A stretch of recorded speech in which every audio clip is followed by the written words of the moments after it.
Right, it's our last day with the Sony Ericsson Xperia Arc, and just wanted to show you a little bit around the phone. I don't know whether you can see this here, but maybe if I flip it around this way.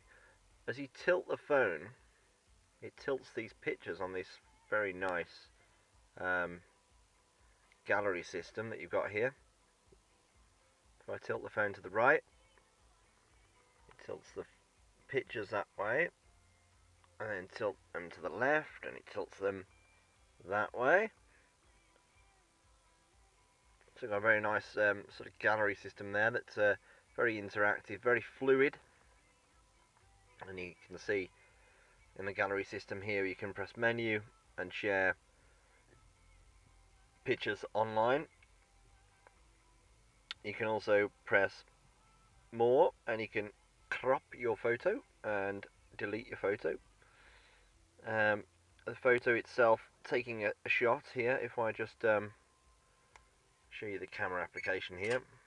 There we go, I'm just taking a shot, and then we sort of go over here, drag it open, and here's the shot I've just taken, and we can add that as a contact picture. We can go into the gallery, we can share it once again with a sharing system. So I just wanted to show you a bit more around the phone. Here's the timescape system here, which sort of slides up and down, tells you exactly what's happening with the phone. We've got the phone numeric pad here on the top, and that'll let us dial numbers. It hasn't got predictive dial, unfortunately, so you have to use your call log and then flick through the calls that you've already made, or go through to your contacts or your favourites to make calls like that. We've got the messaging interface, which I particularly like. I like the way it bubbles up, it's very animated. You can just type in a message on the on-screen keypad here, and then add a recipient, and you'll see all your contacts on here. You can scroll up and down. Just going to put in some details there and just click done, and you'll see if I do press send, it will appear there, and then the recipient's message, when they return a message back, will pop up on the screen as well.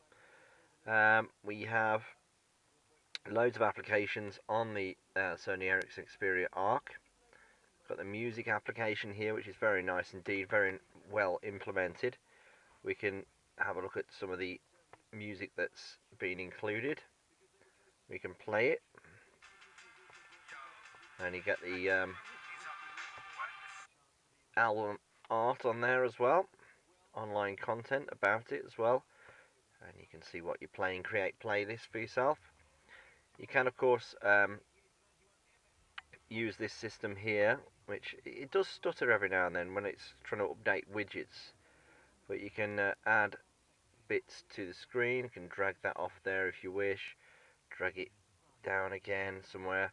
You can put things on the main screen at the bottom there on that main bar. Of course you can tap and hold and you can add widgets in, or shortcuts or switches. So if I'm in the program list down here and I want the alarms on there, it will pop up and you'll see it almost flop onto the screen. If I can just move my finger out of the way quick, plop. It's very animated, very fluid way that it does that. Obviously you can do email. It synchronizes with the online, with the cloud, Gmail and Exchange. We've got calculator, got YouTube on here. We can see the latest videos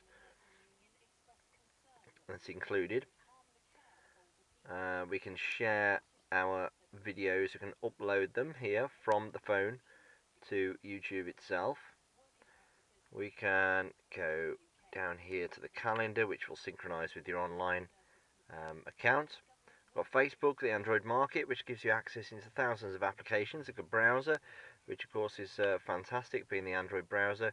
You can pinch to zoom, do all that funky stuff. I did show you that on an earlier video, I believe. We've got Let's Golf included. We've got Track ID system, which is a bit like Shazam. We've got Google Maps, which will show you exactly where you are in the world. And you've got the Google Navigation system, which will take you around the world with the navigation on board. We've got this postcard system, which will let you use a picture and convert it into a real postcard and send it to someone. So you can go to your photos, you can select a photo, choose that one and continue, and then it'll add it as a photo to send us a postcard. Obviously we can change the wallpaper, the background. Sony Ericsson wallpapers are included. There's other wallpapers you can choose from. You can use your own pictures. So let's set it as that one. We can have a nice red appearance. You can easily sort out the applications that you've downloaded here alphabetically, the most recently used, etc. We can edit the ringtones fairly easily, the sound effects. Click into sound. I can change the phone ringtone, the notification ringtone.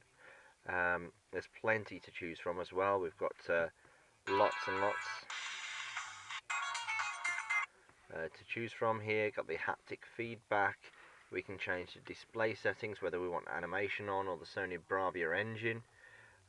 We've got storage settings, voice input settings, the date and time. You can see here in About Phone, we can see the, let's have a look. The Android software version is 2.3.2. The only thing that I would have to say with the Sony Ericsson Xperia Arc can be the boot time, which for some obscure reason can take a heck of a lot of time to boot up sometimes. But that is the Sony Ericsson Xperia Arc. I'm having to turn it off now because it's got to go in a box and be posted off back to the PR guys. So that's the Xperia Arc and a little demo of what it can do.